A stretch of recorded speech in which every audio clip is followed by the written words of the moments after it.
Amin. Haleluya. Malam ini kita melanjutkan dari seri Sejarah Penebusan, buku ke-7 dari seri Sejarah Penebusan. Hari ini kita akan melihat perintah ke-6. Dan kalau kalian buka Alkitab kalian di Keluaran pasal 20.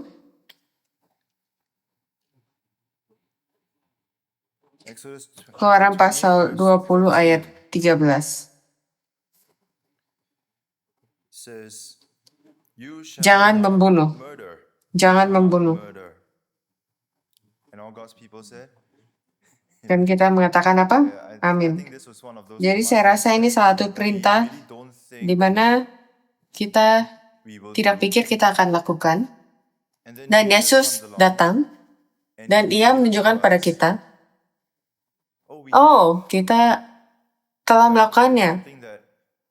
Dan mungkin ini sesuatu yang kita semua yang pernah merasakan amarah, kita telah melanggar perintah ini. Jadi malam ini mari kita perhatikan arti dari perintah ini dan bagaimana kita menerapkannya pada diri kita dan bagaimana kita bisa taat apa yang diperintahkan Allah. Dan mari kita hidup dengan cara yang menyenangkan di mata Bapa. Amin. Jadi mari kita melihat kata membunuh di sini adalah ratsah dalam bahasa Ibrani dan memiliki arti membunuh. Ini artinya menghancurkan sesuatu menjadi berkeping-keping, dan kata ini hanya digunakan untuk membunuh manusia. Tidak pernah digunakan untuk hewan, hanya manusia. Tapi yang menarik di sini tidak digunakan dalam konteks perang. Jadi perang di luar dari topik hari ini. Dan kalau kita tidak, jadi dalam perintah ini ratsa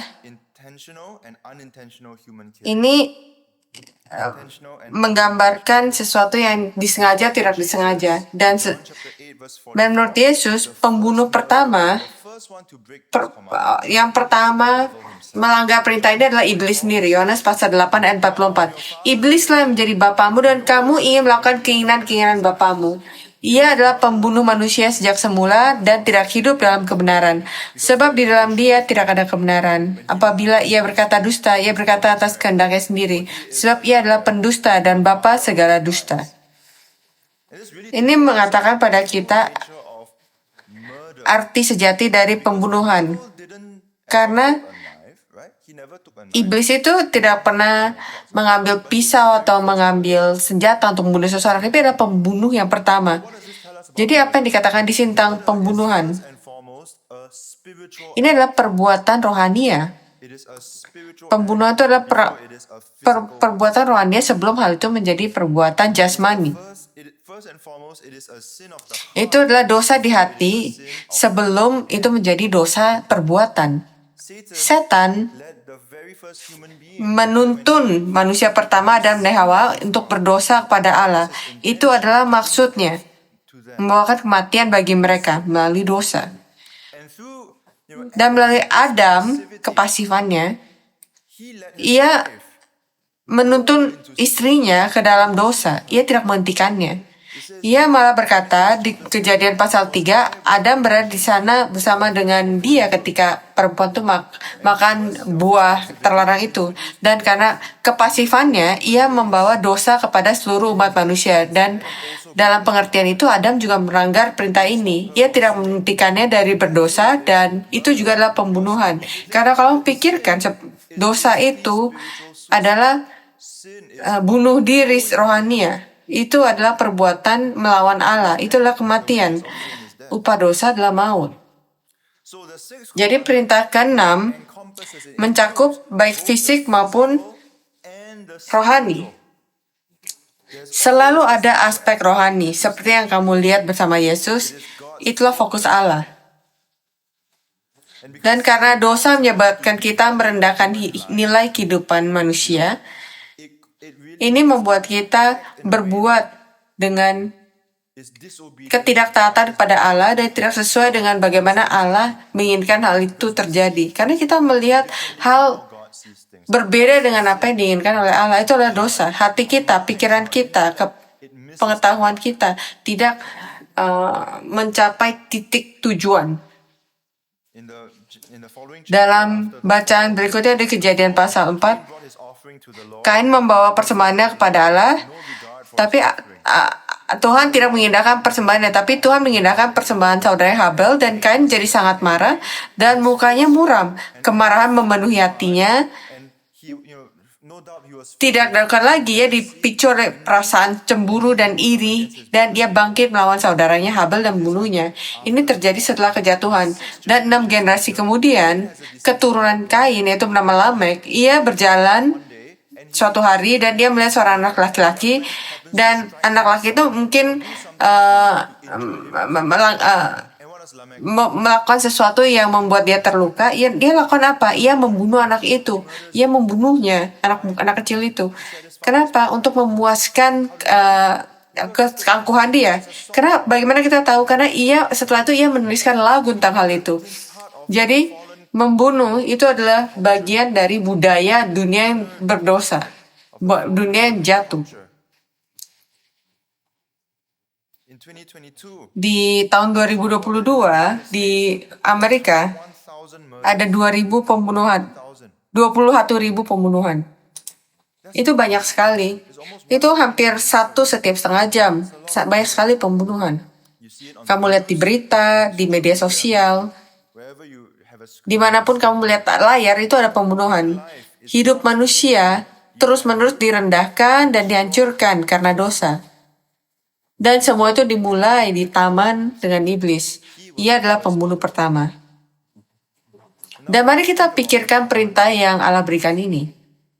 Mari kita pikirkan perintah ini. Apa artinya kita berkata jangan membunuh? Apa fondasinya? Ada 2 landasan perintah ini. Untuk perintah ini, 2 pilar. Yang pertama adalah kepemilikan Allah. Dan kedua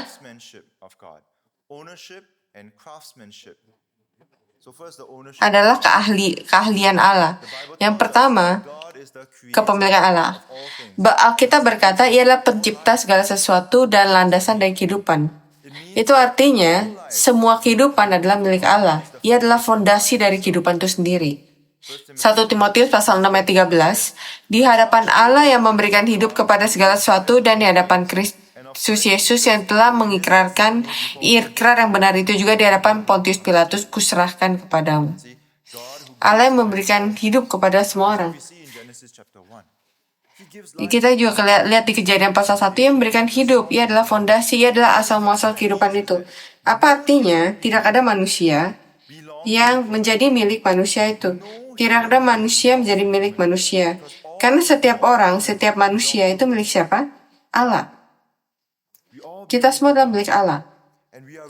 Dan kita adalah milik Dia. Karena Ia menciptakan kita. Ia adalah pencipta kita. Kamu percaya kalau kamu adalah milik Allah? Amin. Mazmur pasal 100 ayat 3. Ketahuilah bahwa Tuhanlah Allah. Dialah yang menjadikan kita dan kita ini miliknya. Umatnya dan kawanan domba gembalaannya. Apa artinya kita menjadi milik Allah? Apa artinya? Itu berarti Allah sajalah yang memiliki hak untuk menentukan siapa yang hidup dan berapa lama. Ulangan pasal 32 ayat 39. Lihatlah sekarang bahwa akulah Dia dan tidak ada Allah selain daripadaku. Akulah yang mematikan dan yang menghidupkan. Akulah yang meremukkan dan yang menyembuhkan. Dan seorang pun tidak dapat melepaskan dari tanganku. 1 Samuel 2 ayat 6. Tuhan mematikan dan menghidupkan. Ia menurunkan ke dalam dunia orang mati dan membangkitkan. Tidak ada seorang pun yang mengakhiri hidupnya selain izin dari Allah. Allah mengizinkan setiap kematian. Itu ada di dalam kontrolnya. Ia adalah Allah yang berdaulat. Matius pasal 10 ayat 20 9, bahkan burung itu tidak ada yang mati kecuali Allah mengizinkan. Jadi intinya adalah dasarnya adalah bahwa semua kehidupan semua orang adalah milik Allah. Dialah pemilik yang sah. Kedua, keahlian Allah. Ketika Allah menciptakan manusia, menjadikan menurut gambarnya sendiri dan mengembuskan nafasnya sendiri ke dalam hidungnya. Kejadian pasal 1 ayat 27. Maka Allah menciptakan manusia itu menurut gambarnya, menurut gambar Allah diciptakannya dia, laki-laki dan perempuan diciptakannya mereka. Kejadian pasal 2 ayat 7. Ketika itulah Tuhan Allah membentuk manusia dari debu tanah dan mengembuskan nafas hidup ke dalam hidungnya. Demikianlah manusia itu menjadi makhluk yang hidup. Jadi apa artinya? Bahwa kamu dan saya, semua kita yang dari sini, kita semua adalah kudus. Gambar Allah dicap pada setiap orang, bagian dari keahliannya. Artinya, maka setiap serangan terhadap manusia adalah serangan terhadap Allah. Jadi kalau kamu membaca koran di kelas misalnya, kadang-kadang ada bagian muka banyak orang secara insting yang memberitakan kematian. Saya tidak akan menggunakan halaman itu. Saya secara insting. Jadi kalau saya membutuhkan bagian dari koran itu, saya tidak akan menggunakan koran yang ada gambar mukanya karena saya merasa sangat buruk. Dan orang yang memiliki rupa dan gambar Allah dan orang itu dibunuh, itu seperti orang itu merobek wajah Allah. Kejadian pasal 9 ayat 6. Siapa yang menumpahkan darah manusia, darahnya akan tertumpah oleh manusia karena Allah membuat manusia itu menurut gambarnya sendiri. Pembunuh itu dalam hatinya, itu selalu dimulai dari hati. Dalam hatinya ia tidak menghormati kepemilikan dan keahlian Allah. Sebaliknya ia berpikir dalam hatinya, orang itu kurang berharga daripada aku. Aku akan melakukan apapun yang kuinginkan terhadap orang itu. Allah berkata, aku yang membuat orang itu. Jadi orang itu adalah milikku. Jadi perhatikan perkataanmu, tindakanmu, bahkan perhatikan hatimu. Kita harus memperhatikan hatinya juga. Yesus berkata di Matius pasal 15 ayat 19, karena dari hati timbul segala pikiran jahat, pembunuhan, perzinahan, pencabulan, pencurian, sumpah palsu, dan hujat. Jadi apa artinya ini adalah ketika kita berbuat dosa atau bahkan berniat untuk berbuat dosa. Kita berdosa karena kita memutuskan untuk berbuat dosa. Kita berdosa karena kita memutuskan dalam hati kita kalau kita akan berdosa. Dosa adalah tindakan dari kehendak. Allah menginginkan batin kita dipenuhi dengan terang dan bukannya kegelapan. Untuk penuh dengan kebenaran dan bukannya kebohongan. Mazmur pasal 51 ayat 6, sesungguhnya engkau berkenan akan kebenaran dalam batin dan dengan diam-diam engkau memberitahukan hikmat kepadaku. Apakah ini jelas? Jadi jangan membunuh. Jadi kita lihat apa yang dikatakan Yesus tentang perintah ini. Karena Yesus membawanya ke tingkat yang lebih tinggi dan ini menunjukkan kepada kita hati dan ini dari perintah ini. Mari kita lihat penggenapan perintah ke-6 dalam Kristus. Apa yang dikatakan Yesus? Matius pasal 5 ayat 21-24. Kamu telah mendengar yang difirmankan kepada nenek moyang kita, jangan membunuh dan siapa yang membunuh harus dihukum. Tapi aku berkata kepadamu, setiap orang yang marah kepada saudaranya harus dihukum. Barang siapa berkata kepada saudaranya kafir harus dihadapkan ke mahkamah agama dan barang siapa berkata jahil harus diserahkan ke dalam api neraka. Sebab itu jika engkau mempersembahkan persembahanmu di atas mezbah dan kau teringat akan sesuatu yang dalam hati saudaramu terhadap engkau, tinggalkanlah persembahanmu di depan mezbah itu dan pergilah berdamai dahulu dengan saudaramu lalu kembali untuk mempersembahkan persembahanmu itu. Dan Yesus berkata 3 hal dalam bacaan ini. Yang pertama, ia mengatakan kalau kamu marah pada saudaramu, engkau akan dihakimi. Apakah ini mudah? Apakah ini kata-kata yang mudah untuk dimengerti, untuk diterima? Enggak kan? Dan kata marah sih adalah orgizo yang berarti menjadi sangat marah, mengamuk, atau terus-menerus dipenuhi kedengkian. Jadi kedengkian itu adalah kemarahan ya dengan umur.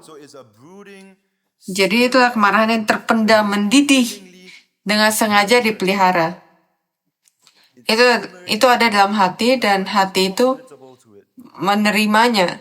Itu adalah kemarahan egois, kemarahan yang mendidih di dalam dan meluap karena seorang telah melakukan sesuatu terhadap kamu atau mengganggu kamu. Dan hati menghargai kebencian dan membenci pikiran tentang rekonsiliasi. Itu artinya orgizo atau marah. Dan tujuan di sini adalah Allah menghakimi hati. Allah menghakimi hati. 1 Yohanes pasal 3 ayat 15, setiap orang yang membenci saudaranya adalah seorang pembunuh, dan kamu tahu bahwa tidak ada seorang pembunuh yang memiliki hidup yang kekal dalam dirinya.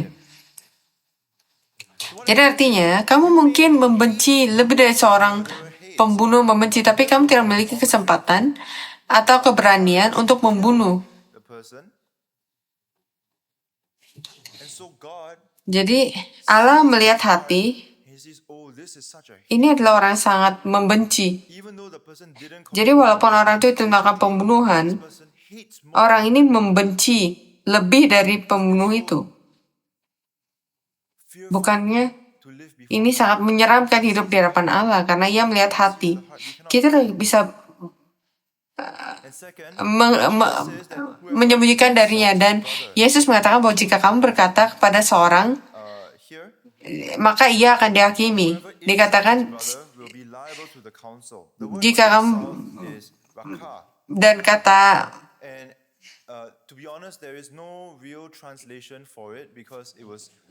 menghina itu adalah raka. Kata menghina saudara akan dihakimi. Jadi ini bukan kata yang cocok karena ini artinya kalau orang itu misalnya orang melakukan sesuatu so maki, kamu katakan raka. Ya. Nah, kalau orang itu misalnya nyalip kamu terus kamu bilang raka. Dan Yesus berkata kalau kamu berkata itu pada seseorang maka kamu akan dihakimi. Kamu akan dihakimi. Dan Yesus lanjutkan, siapapun yang mengatakan jahil, maka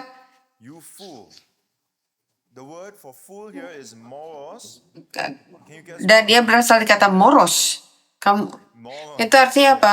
Itu kalau bahasa Inggris moron artinya bodoh, berotak, tidak berotak. Kalau kamu bilang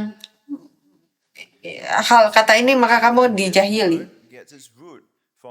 Dan berasal dari kata Ibrani marah, yang artinya memberontak. Di dalam Alkitab, orang yang bodoh adalah orang yang memberontak terhadap Allah. Jadi arti dari Yesus adalah kalau kamu mengatakan seorang bodoh,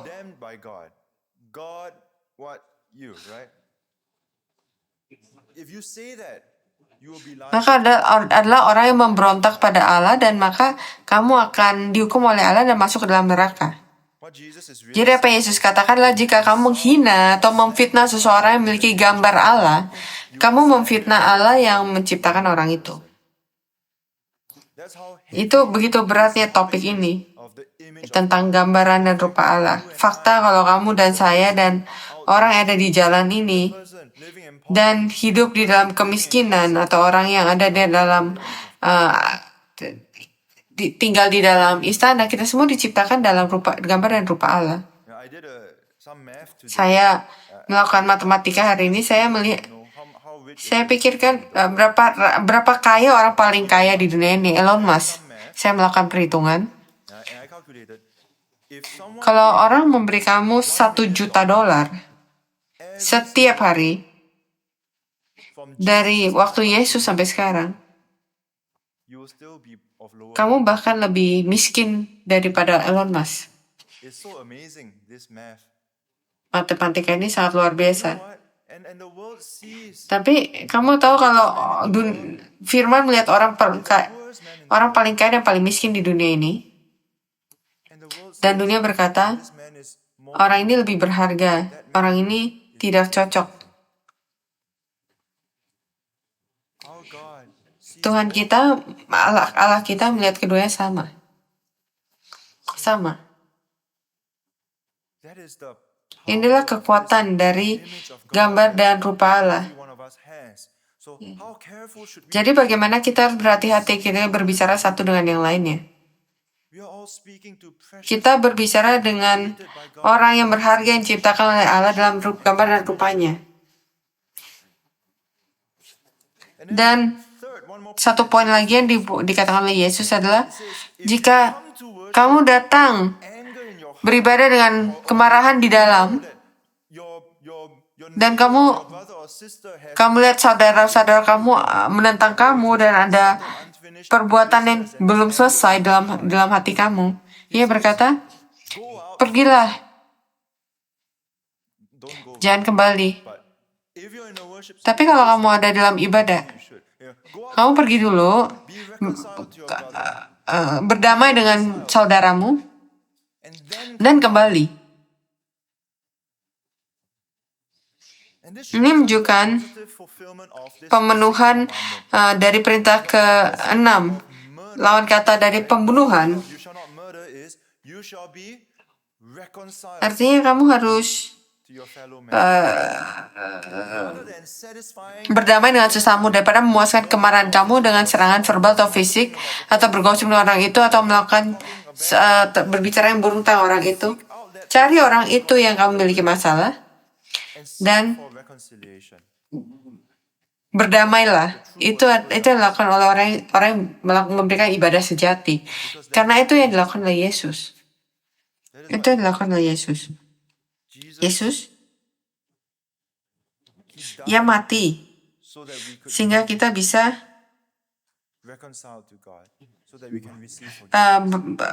berdamai dengan Allah, sehingga kita bisa mendapatkan pengampunan. Ia memilih untuk dibunuh. Jadi satu-satunya bisa memutuskan orang yang hidup atau mati, saya harus mati sehingga mereka bisa hidup. Satu-satunya yang pantas, yang bisa memberikan hal itu untuk keselamatan kita. Dan kalau kita percaya pada Yesus yang ini, maka iman itu harus seperti pemadam kebakaran untuk segala kebencian dalam hati kita. Iman itu harus diberikan dan meredakan kemarahan yang dikatakan Yesus, dan hati kita harus lembut terhadap satu dengan yang lainnya. Dan kalau kita melihat sesama kita, melihat Allah di dalam diri mereka, lihat di balik mereka siapa yang menciptakan mereka dan miliki mereka. Tapi kalau kamu membiarkan kemarahan mendidih di dalam, kalau hati kamu mengizinkan kesalahan yang mereka lakukan terhadap kamu sehingga kamu memfitnah mereka, maka Alkitab berkata kamu adalah pembunuh dalam hati kamu dan ibadah kamu sia-sia. Bahkan Alkitab berkata, Allah bahkan tidak akan mendengarkan kamu. Ia tidak akan mendengarkan apa yang kamu katakan kalau kamu punya kemarahan seperti dalam hati kamu. Mazmur pasal 66 ayat 18. Seandainya ada niat jahat dalam hatiku, tentulah Tuhan tidak mau mendengar. Jadi inti dari perintah ke-6 adalah untuk melihat melampaui setiap individu manusia kepada pencipta dan pemilik mereka. Dosa membuat kita melihat manusia sebagai kurang dari apa yang sebenarnya mereka. Iman melihat orang sebagaimana Allah melihat mereka. Iman membawa kepada kasih. 1 Yohanes pasal 5:1. Setiap orang yang percaya bahwa Yesus adalah Kristus lahir dari Allah, dan setiap orang yang mengasihi Dia yang melahirkan mengasihi juga dia yang lahir daripadanya. Itu bagaimana kamu tahu kalau kamu benar-benar mengasihi Allah, kalau kamu benar-benar lahir dari Allah, maka umat Allah adalah orang-orang yang kamu kasihi. Kamu tidak akan membiarkan kemarahan dalam hati kamu. Kamu ingin berdamai. Jadi setelah mengatakan semua itu, mari kita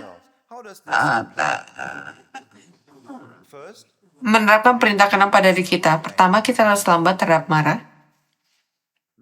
Pendeta Abraham Park berkata, kamu tidak boleh marah. Marah itu memberikan marah menurut iblis pijakan di hati kita karena dalam kemarahan Kain membunuh Habel, Simeon dan Lewi membunuh seluruh kota Shikam karena kemarahan mereka atas apa yang terjadi pada adik perempuan mereka Dina.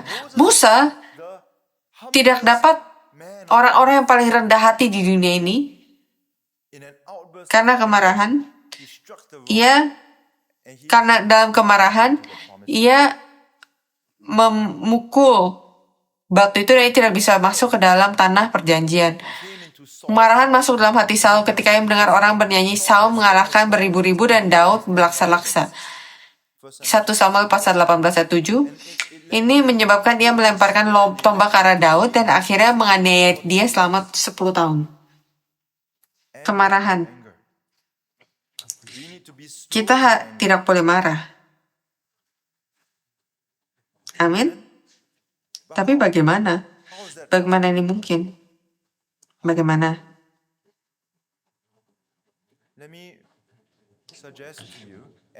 Mungkin kamu sudah melakukan ini, tapi kita pikirkan ini sebagai pengingat. Kita harus ingat bayangan salib. Itu satu-satunya cara kamu bisa mengontrol kemarahan kamu dan mengontrol respons kamu terhadap sesama kamu. Untuk situasi dunia ini, hidup dalam bayangan salib dan memiliki salib dalam pikiran kamu, hati kamu, dalam hidup kamu. Dan melihat betapa baiknya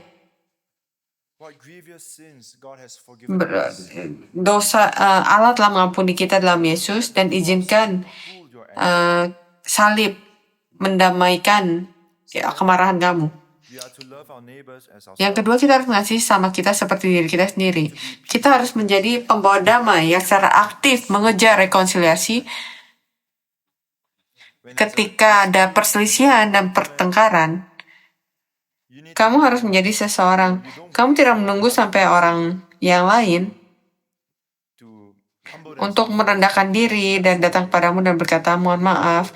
Jangan tunggu mereka. Itu bukan cara orang Kristen. Karena Yesus tidak menunggu. Ia mengambil inisiatif dan dia datang. Jadi kita juga harus menginisiasikan perdamaian ini. Karena kita dalam Kristus. Kita percaya dalam Kristus dan kita mengikutinya. Sehingga kita harus mengikuti jalannya. Kamu tidak tunggu. Kita pergi dan berdamai. Dan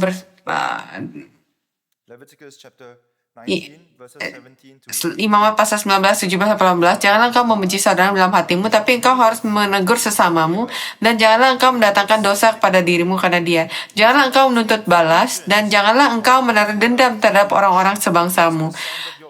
Melainkan engkau harus mengasihi sesamamu manusia seperti dirimu sendiri. Akulah Tuhan. Jadi kita harus memperlakukan orang lain berharga karena mereka berharga di mata Allah. Jadi perintah ke-6 sebenarnya adalah perintah untuk mencari kebaikan orang lain. Itu artinya untuk menjadi perhatian, bijaksana, dan hati-hati dalam interaksi kita dengan orang lain. Rasul Paulus berkata di 1 Korintus pasal 10 ayat 24, jangan seorang pun yang mencari keuntungan sendiri, tapi hendaklah setiap orang mencari keuntungan orang lain. Jadi perintah ke-6 memiliki elemen tanggung jawab kolektif. Kita bertanggung jawab satu dengan yang lain sebagai sesama. Kita bertanggung jawab terhadap Allah atas bagaimana kita melindungi kehidupan sesama kita. Baik kita peduli pada mereka secara fisik, emosi, atau bahkan secara rohani ya. Dalam pikiran itu, bagaimana kita hidup seperti kalau kita bertanggung jawab tetap sama kita, artinya kita harus menyingkirkan bahaya apapun dari jalan sesama kita. Dengan kekuatan kita tentu saja. Kita harus considerate terhadap keselamatan orang lain. Dan orang-orang Israel, satu cara orang Israel melakukannya adalah dengan membentangkan tembok pembatas atau pagar.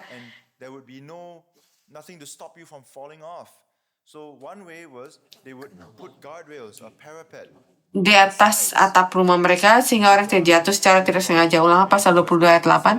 Apabila engkau mendirikan rumah yang baru, harusnya engkau membuat pagar sekeliling atapmu supaya jangan engkau mendatangkan hutang darah atas rumah apabila orang jatuh dari atasnya. Dalam bahasa ini apa artinya? Ini seperti apa? Untuk menyingkirkan bahaya bagi sesamamu. Yang pertama adalah jangan minum dan menyetir. Kalau kamu punya anjing, kalau kamu punya anjing yang berbahaya seperti pitbull, tolong kamu berhati-hati sehingga binatang kamu tidak menyelakakan orang lain. Kalau kamu kerja di rumah sakit, tolong sanitasikan barang-barang secara hati-hati. Jadi tolong juga ada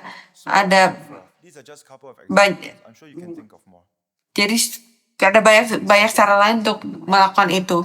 Yang kedua, kita harus secara aktif mencari kebaikan sesama kita. Allah memerintahkan dalam perjanjian lama, jika Anda menemukan hewan sama Anda berkeliaran di tempat, kamu memiliki tanggung jawab untuk menjaganya tetap aman dan bawanya kembali kepada pemiliknya. Jadi artinya adalah, kalau kita,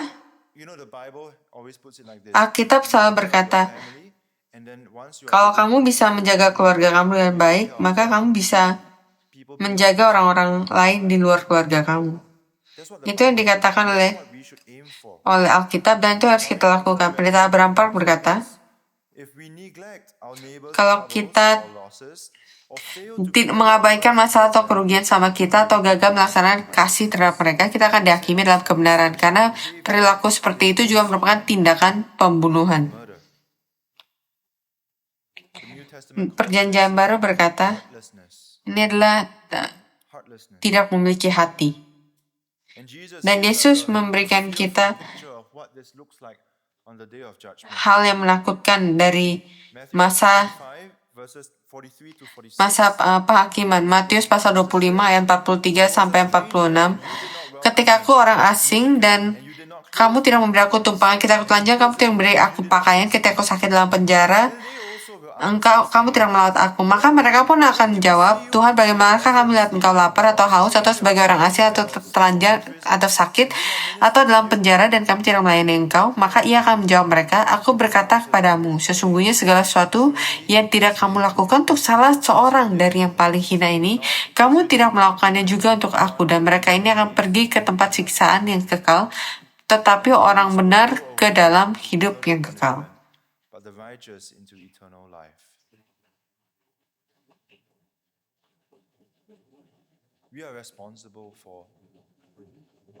Kita bertanggung jawab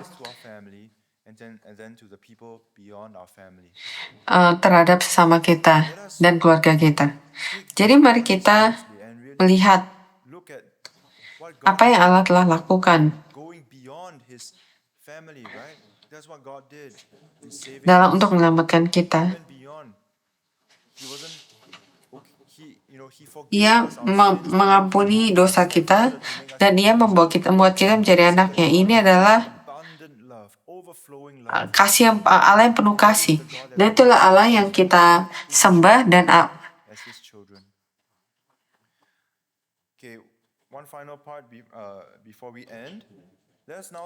jadi mari kita lihat perintah ke-6 dan isu-isu etik yang lebih luas. Perintah ke-6 dan isu etik yang lebih luas. Misalnya, hukuman mati, bunuh diri, dan aborsi.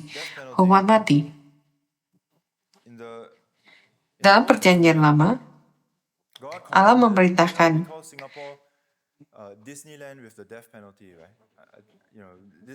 kamu tahu di Singapura ada hukuman mati kan? Di perjanjian lama, Allah memerintahkan agar pemerintah menghukum mati para pembunuh di Bilangan pasal 35. Dan di Roma pasal 13:4, Paulus menggambarkan hukuman mati sebagai pedang yang melaluinya Allah membalas orang yang tak bersalah. Roma pasal 13:4, karena perintah adalah hamba Allah untuk kebaikan, tapi jika engkau berbuat jahat, takutlah akan dia, karena tidak percuma pemerintah menyandang pedang, sebab pemerintah adalah hamba Allah yang membalaskan murka Allah atas mereka yang berbuat jahat. Jadi, karena hidup manusia itu sangat berharga di dalam pandangan Allah, maka perintah Allah adalah kamu hanya bisa melakukan pembunuhan kalau hukuman mati kalau ada bukti yang sangat kuat. Ulangan pasal 17 ayat 6, atas keterangan 2 atau 3 orang saksi, maka orang yang patut dihukum mati itu harus dihukum mati. Atas keterangan 1 orang saksi aja, janganlah ia dihukum mati. Dan beberapa orang berpikir, tunggu. Bukannya Yesus berkata di Matius pasal 5:39 bahwa Kristen harusnya memalingkan pipi yang lain. Jadi kalau orang melakukan pembunuhan, bukannya harus kita maafkan? Bukankah ini kekristenan?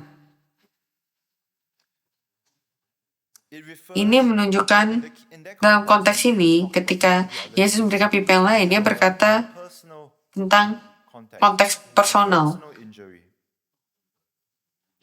Yesus berkata, jangan membalas dendam atas dirimu sendiri, tapi itu adalah konteks yang berbeda. Kita berhubungan dengan pemerintahan. Pemerintah bertanggung jawab atas hidup dan kebaikan dari kehidupan warganya, dan itu benar-benar kesalahan yang fatal untuk membebaskan pembunuh ke dalam society.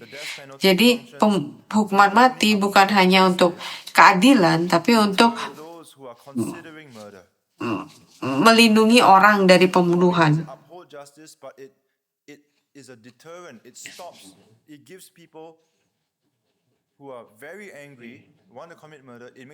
Ini membuat orang yang akan melakukan pembunuhan berpikir 2 kali. Inilah pemerintah yang memberikan perlindungan terhadap bangsanya untuk keselamatan umatnya, rakyatnya. Jadi sebagai individu pribadi, kamu boleh memalingkan pipi yang lain ketika diserang secara tidak adil, tapi jika seorang membayangkan keluarga Anda, kamu jangan suruh mereka memalingkan pipi yang lain. Kamu pergi dan lindungi mereka. Itulah kasih Kristen, kasih yang melindungi yang lemah dan yang tak berdaya.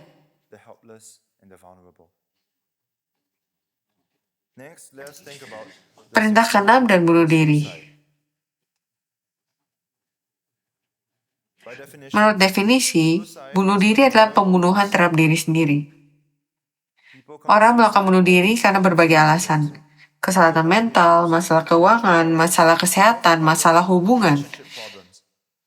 Dan kita lihat di Alkitab, Saul menolak untuk mati di tangan orang Filistin, sehingga ia jatuh di atas pedangnya sendiri. Ahitofel menggantung diri karena malu setelah Absalom, anak Daud, menolak untuk mengikuti nasihatnya. Yudas Iskariot menggantung diri setelah mengetahui bahwa Yesus akan dihukum mati.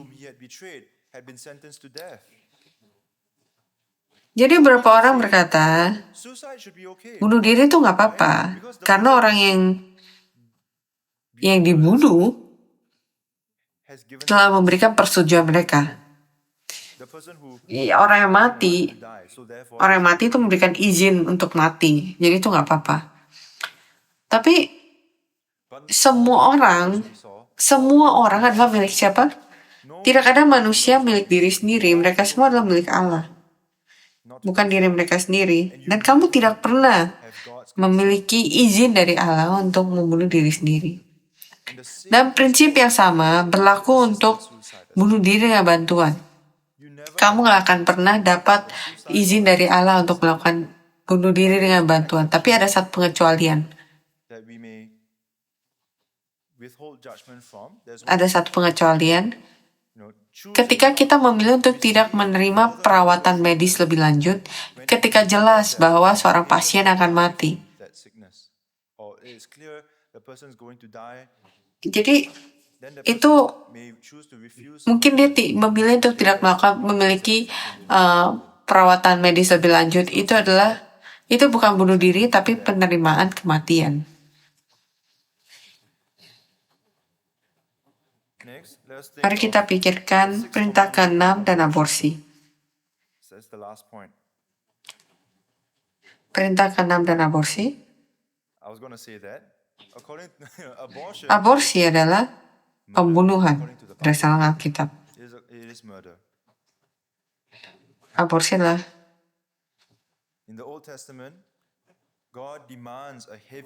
Allah memberikan hukuman berat karena menyebabkan kematian janin dalam kandungan. Keluaran pasal 21, 22-23.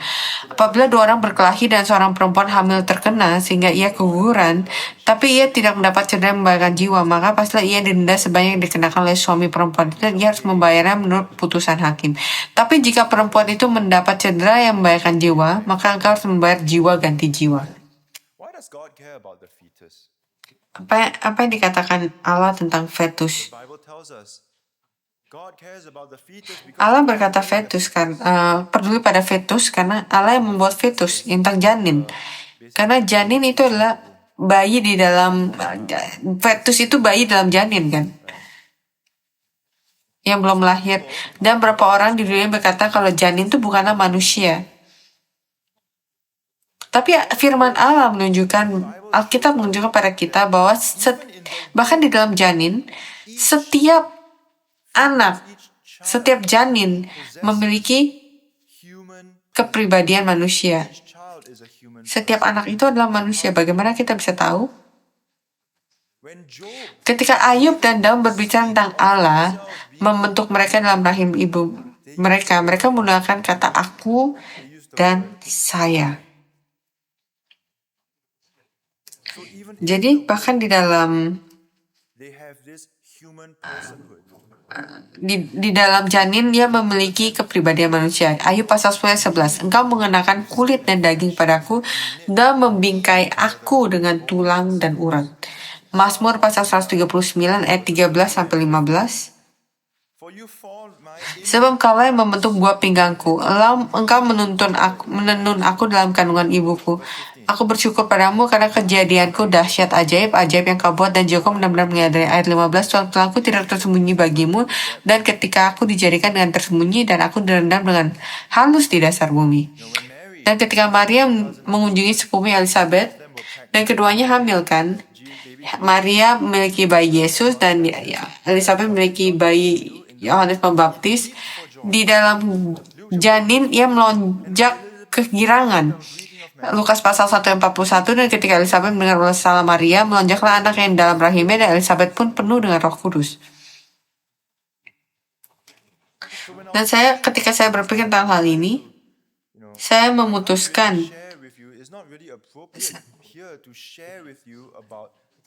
saya rasa tidak etika untuk saya berbagi tentang prosedur aborsi karena terlalu menjijikan cara mereka melakukannya. Jadi saya tanya ChatGPT dan tunjukkan kepada saya bagaimana aborsi itu. Dan dia memberikan 4 paragraf. Tapi ini adalah tidak satu pun menyebutkan bayi, anak, janin, manusia. I was quite shocked. Not a single mention. Completely dehumanizing this language. Dan semuanya mengatakan mereka menggunakan hisapan dan instrumen medis untuk mengosongkan rahim. Mengosongkan rahim 3 kali dalam 4 paragraf. Mengosongkan rahim. Jadi bagaimana dunia melihatnya? Hanya mengosongkan rahim. Completely dehumanizing to the baby.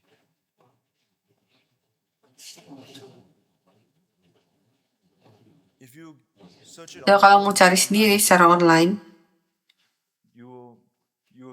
kamu akan mengerti. Kamu akan mengerti kalau inilah pembunuhan.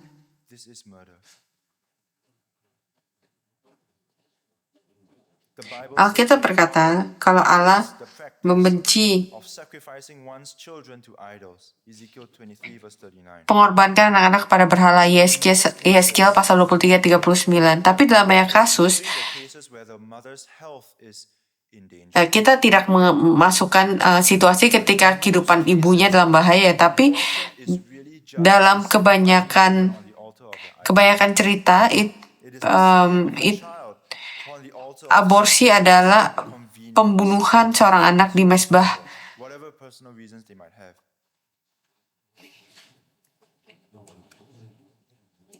Mari kita simpulkan. Kesimpulan. Perintah ke-6 adalah perintah untuk menghargai diri sendiri dan sesama manusia sebagai orang-orang yang memiliki Allah dan diciptakan menurut gambar Allah. Kepemilikan dan keahlian. Dan saya ingin meninggalkan kamu dengan pikiran terakhir. Pikirkan hal ini. Tidak ada hal yang mengatakan manusia biasa. Hanya ada makhluk abadi di dunia ini. Dan setiap orang yang kamu temui, yang kamu bicarakan, yang kamu sentuh,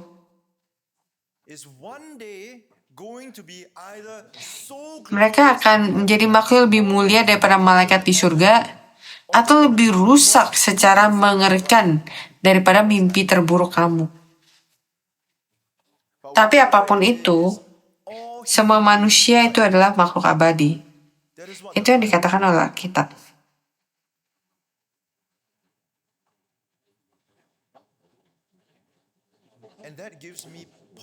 Dan ini membuat saya membuat saya lebih serius berbicara dengan orang-orang atau tentang orang-orang. Setiap orang itu adalah kekal. Jadi, kita harus bertanggung jawab terhadap sesama dan terhadap diri kita sendiri. Tidak ada kehidupan manusia yang menjadi milik manusia, semua itulah milik Allah. Itu seperti menyetir mobil yang indah dan mahal. Kamu di mobil, tapi kamu bertanggung jawab untuk mengembalikannya ke dalam satu utuhan, kan? Tubuh kamu, tubuh orang sekitar kita juga. Kita bertanggung jawab. Kita harus dalam iman, mari kita menempa emosi kita dalam landasan firman Allah, dan marilah kita mengejar rekonsiliasi dengan semua orang. Dan saat kita melakukannya, semoga kita memelihara perintah ke-6 ini dan mempersembahkan pada Allah ibadah yang kudus dan berkenan di hadapannya. Amin. Mari kita berdoa. Allah Bapa, kami sungguh-sungguh rendah hati atas pikiran ini yang telah Engkau buat dalam gambar-Mu. Dan Bapa, kami bersaksi berkali-kali. Kami telah lupa fakta kalau setiap orang itu adalah milik-Mu. Kami bersaksi, kami telah memperlakukan sesama kami. Kita telah bergosip.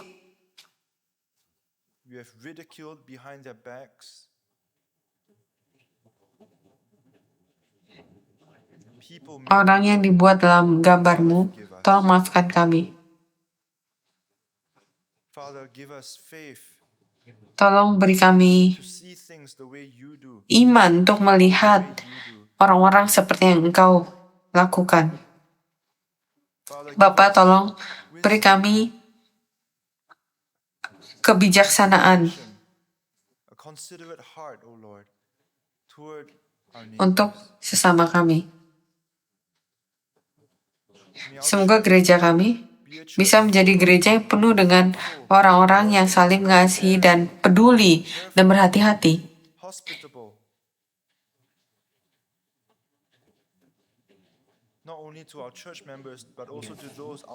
Bukan hanya orang gereja, tapi juga orang di luar, dan tunjukkan kasih yang Kristus telah berikan pada kami.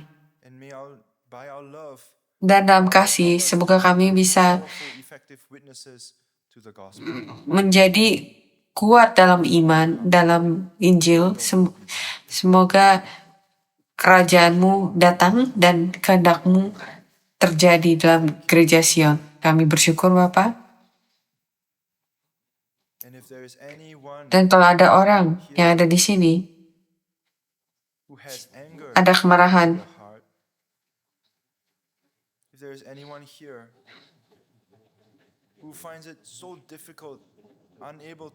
dan orang-orang tidak bisa melepaskan kemarahan itu, tolong kirimkan Roh Kudus-Mu. Tolong lembutkan hatinya dan tulis firman dalam hati mereka, sehingga bersama dalam satu gereja kita bisa memberikan persembahan yang menyenangkan bagimu. Kami berdoa ini semua dalam nama Tuhan kita Yesus Kristus. Amin. Mari kita bersyukur pada Allah.